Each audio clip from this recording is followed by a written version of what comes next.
Hi hello friends, ఈరోజు ముల్లంగాకు fry చేసేసుకుందాం. ముల్లంగాకుని ఇలాగా చిన్న చిన్న ముక్కలుగా కట్ చేసుకొని 2-3 టైమ్స్ కడిగి ఉడకబెట్టేసుకో. ఇప్పుడు ఆకు ఉడుకుతున్నప్పుడు ఉప్పు పసేసుకోవాలి. తర్వాత మూత పెట్టుకొని బాగా మెత్తగా ఉడికే వరకు ఉడికించుకోవాలి. చూడండి, ఇలా అంటే బాగా నలిగిపోతుంది కదా, ఉడికిపోయింది ఆకు. ఇంకా నీళ్ళు వచ్చేసుకుందాం. ఈ ఆకు నీరు ఉంటుందండి, కాబట్టి ఇలా పిండి తర్వాత ఫ్రై చేసుకోవాలి.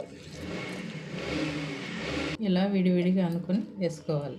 చూడండి, మొత్తం ఇలా వచ్చేసింది. వాటర్ చూడండి ఎంత వచ్చిందో.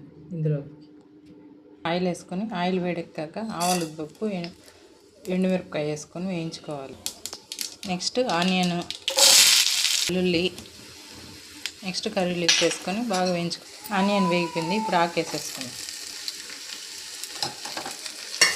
బాగా వేయించుకోవాలి. ఇప్పుడు పప్పులు పొడి వేసేసుకుందాం. ఆకు వేగిపోయింది. ఆకుకూరలన్నీ హెల్త్కి చాలా మంచిదండి, తింటూ ఉండడం మంచిది. ముల్లంగా ఫ్రై రెడీ అయిపోయింది. Thanks for watching.